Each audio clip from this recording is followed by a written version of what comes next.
This next song I like to do is written by Brother Gaylord Holomalia, and when I recorded this song made me think about, because this guy's go mainland, and well, actually we go to America, went up there.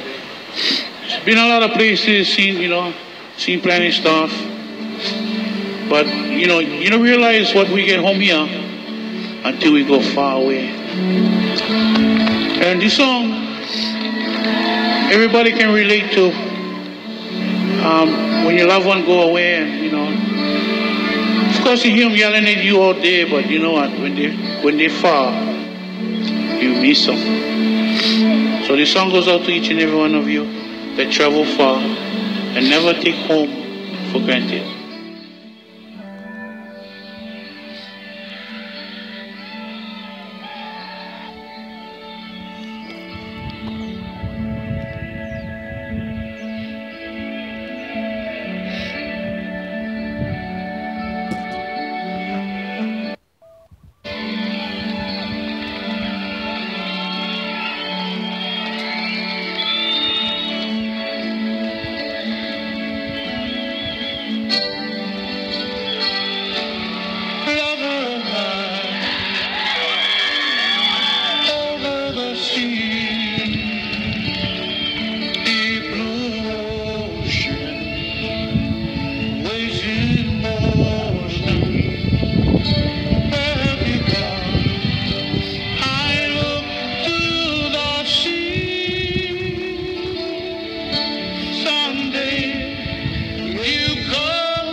Well, aloha everyone. My name is Irvin Russell Pelton Jr.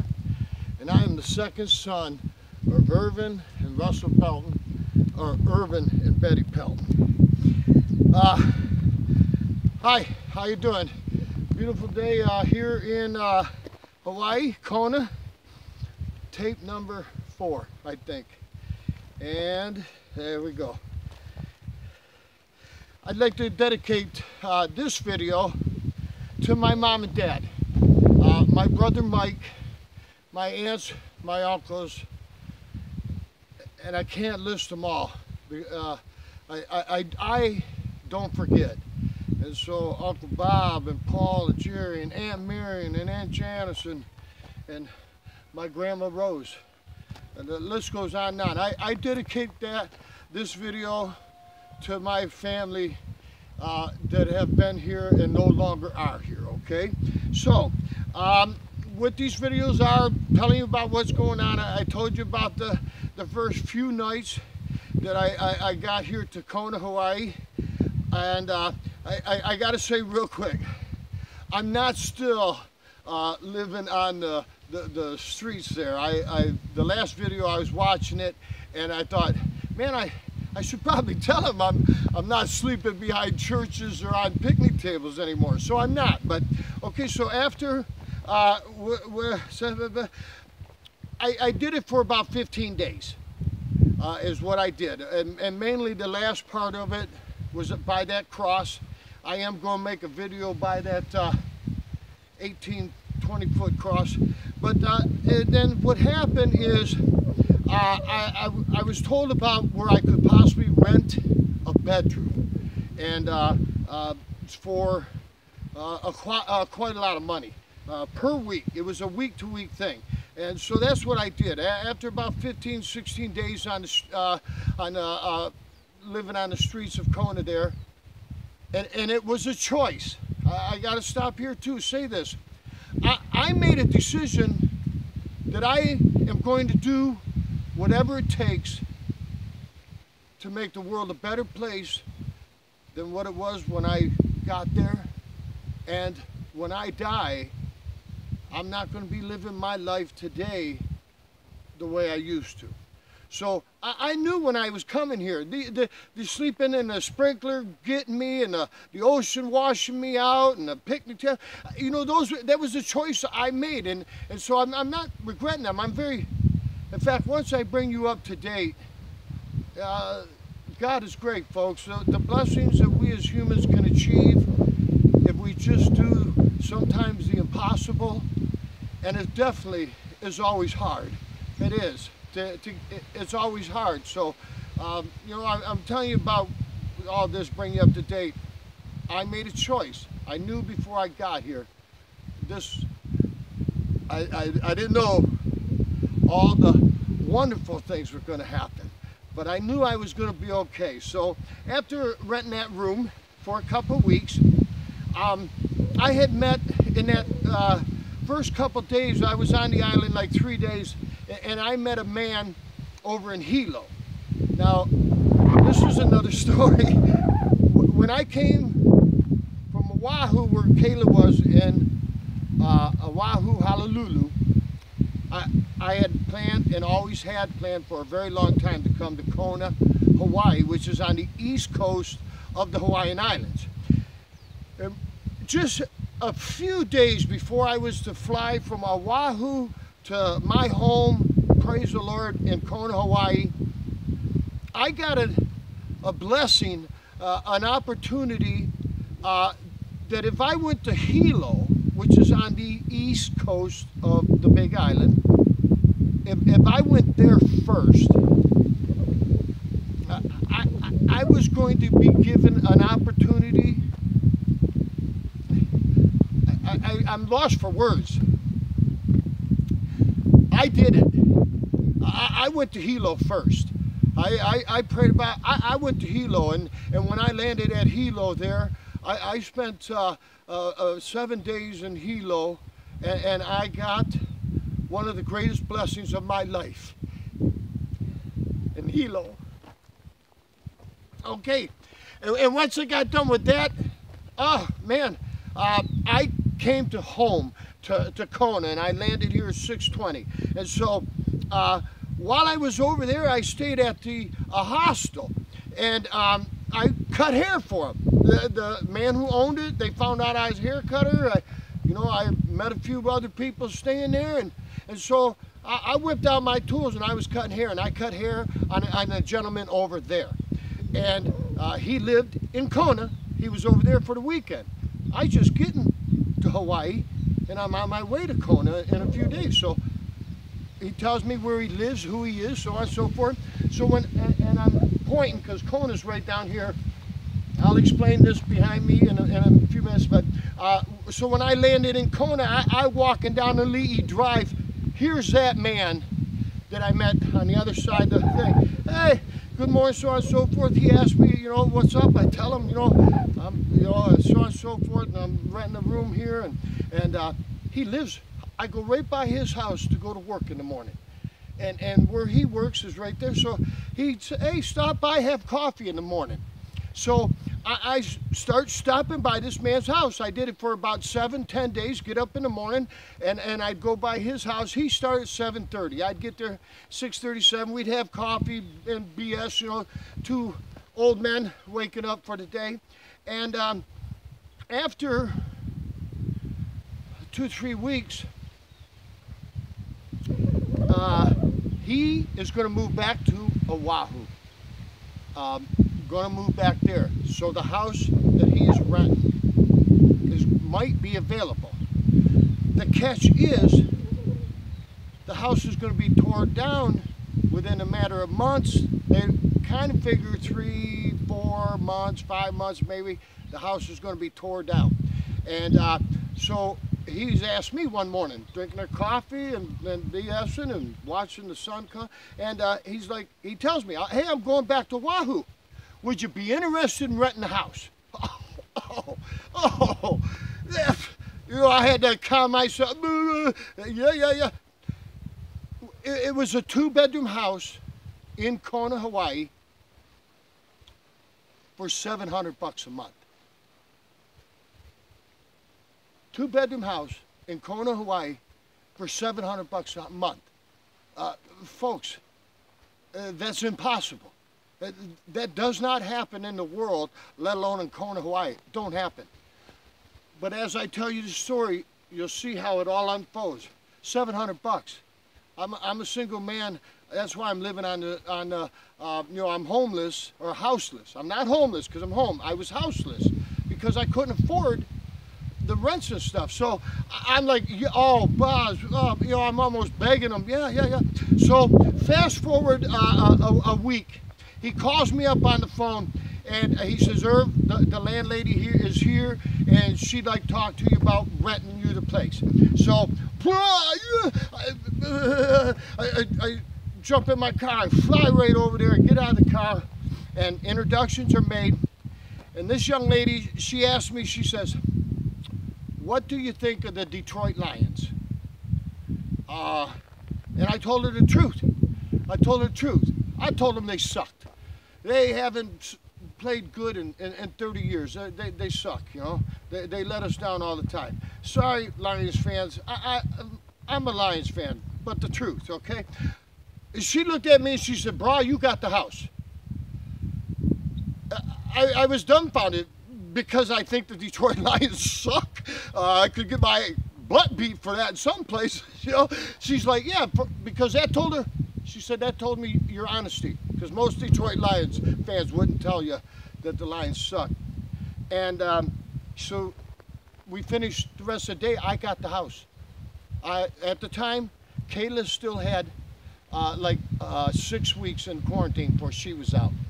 And there was a 2-bedroom house. And Boz is leaving in 2 weeks to go back to Oahu. In 2 weeks when he moves, I move into the house. And so I get off, I get a home with bathrooms and showers and a big old ass refrigerator and kitchen sink. It's the little things in life sometimes, folks. So that home, I am still on that property right now. I've been here a year and a half, year and 7 months, something like that there. I'm still on that property. I'm not in the house, because remember I told you what was going to happen to it? Right, they were going to tear it down. And we did. November 9th, we tore down both houses on the property. I still live on the property. That's another story, okay? So that brings you up to date to that part. Now, some of the things I want to do is kind of tell you things that are going on in my world today, plus things that, you know, bring you up to date. So, okay, told you a story about Boz's and you know,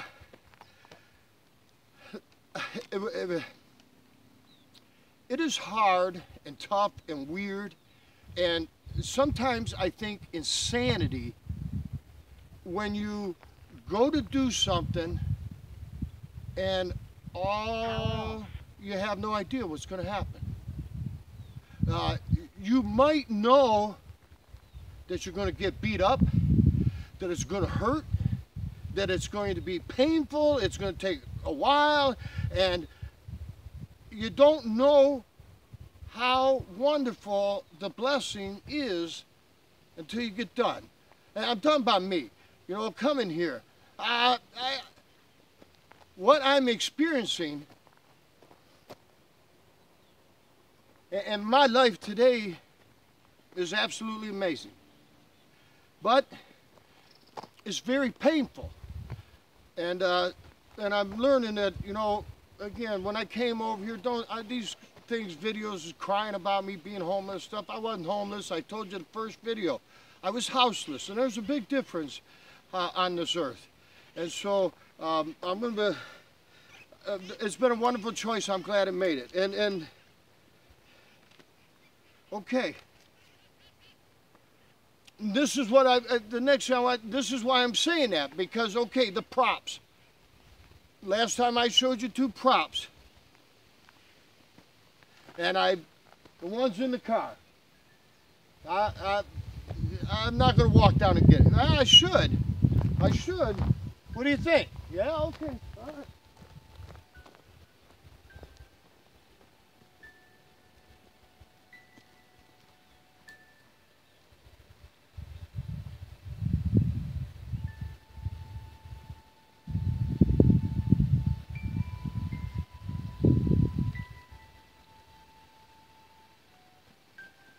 Kayla. Hey, you. You want to come out here and say hi to Scott? Huh? You want to come out? Come here. Come here. Come here and say hi to Scott. Come on, you. You can do it. Okay. The 2 props I showed you last time. The writing on this prop is irrelevant, okay? But you remember this.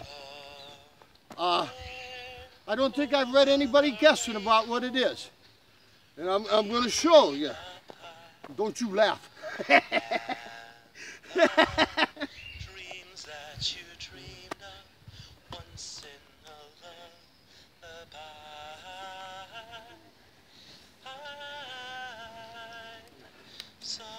I guess I should have practiced before I did this.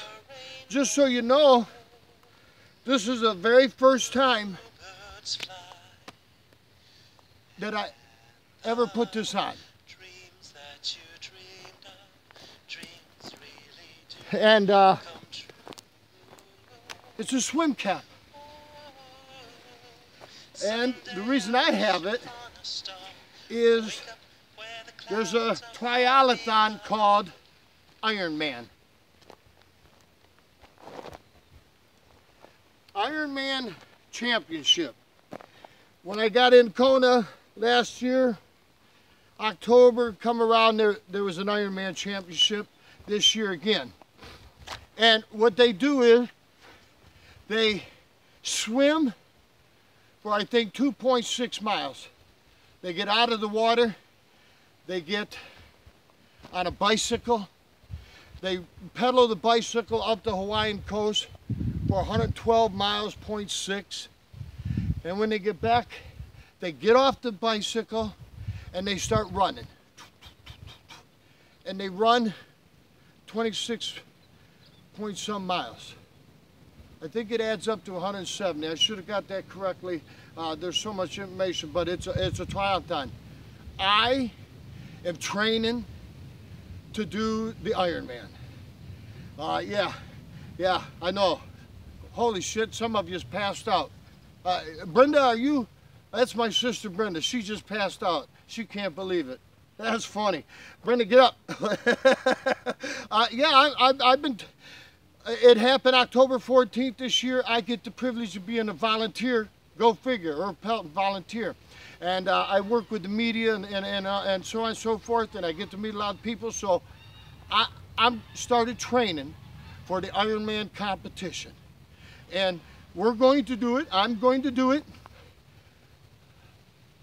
on October of 2027. That's right, October of 2027. That's 10 years from now, I'll be 70 years old. So on my 70th birthday, I'm going to run that triathlon. Now, I'm giving myself all that time to get in shape. I mean, come on, look at me. Huh? And I smoke, and you know, so I'm going to change and start training. I already have start training, and that's my deadline. But I'd like to say 2 things about that. As the other deadlines in my life and goals that I've set, I have reached a lot of them early. You know, early. So that might happen earlier, but that's when it's going to happen, because it takes a lot to get in there. Come on. So that there.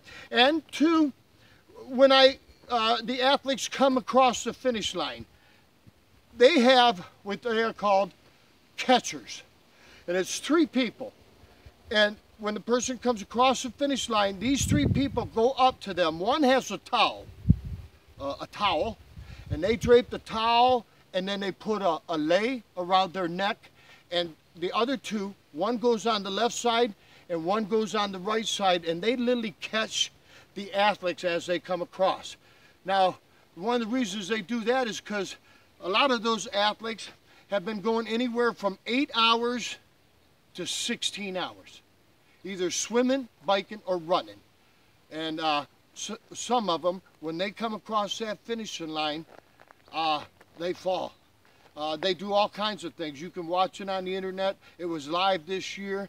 In fact, praise the Lord, I got to be a catcher at the finish line. And that's what sealed it in my heart, that, you know, we all got to have something to love. We have to have something to do. And we need something to look forward to. So I set goals, give me something to look forward to. Ironman.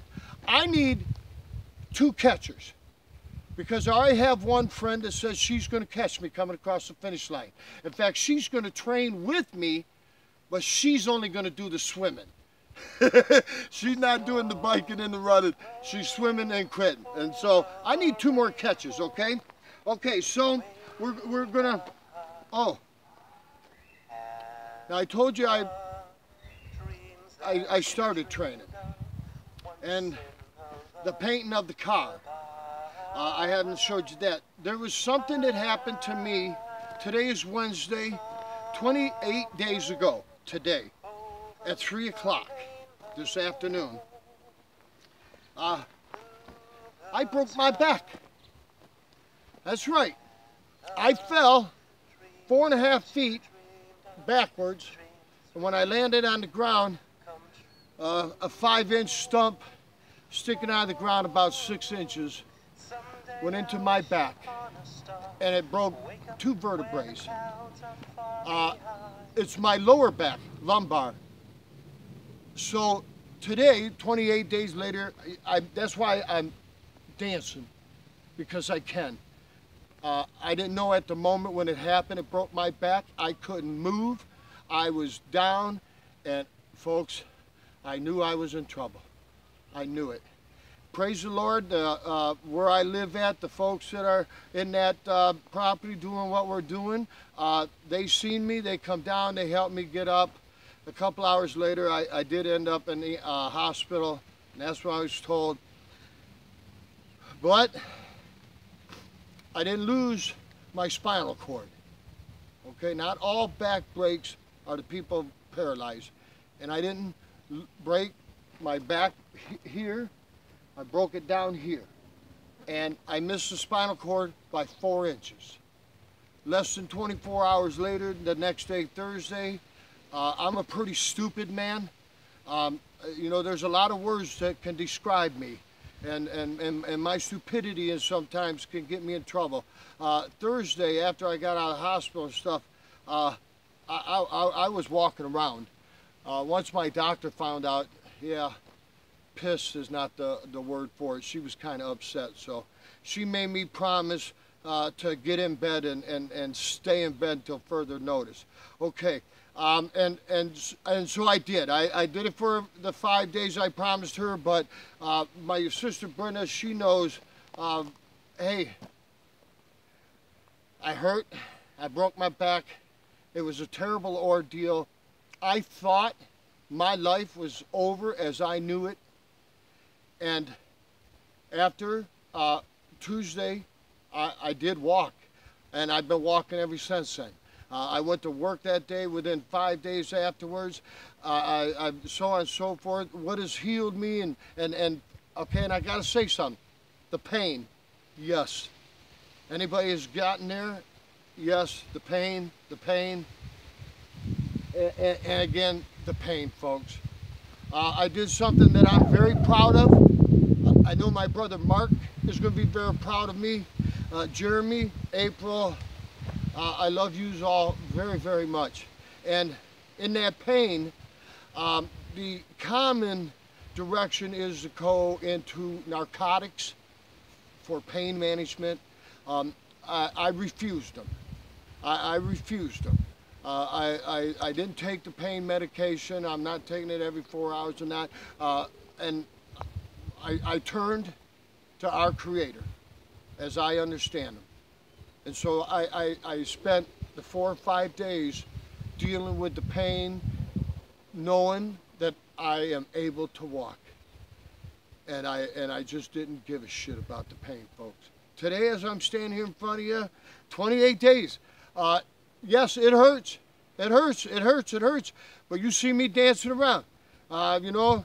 So I'm not letting it get the best of me. And Sister Mary, you know, that's what was wrong with me when you've been waiting for me to tell you, and I know I should have, and this is a shitty way of telling you now, but it's going to take a couple more months to heal. You know, I can't pick up a gallon of milk, and I can't bend over and pick up that penny.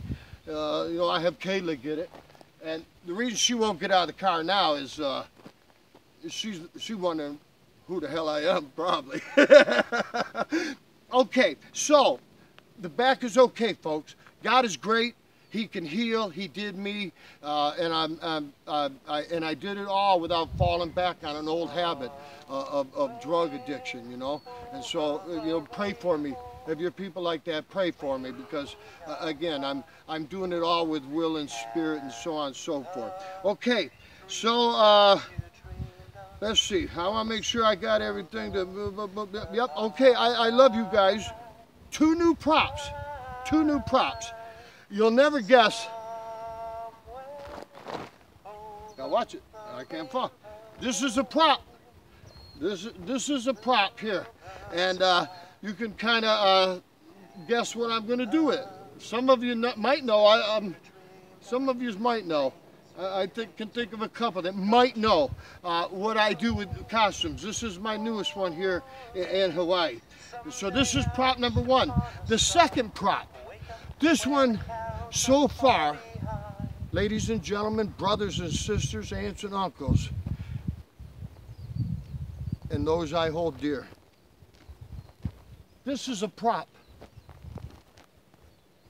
This, I'm gonna walk up here, so that's a prop.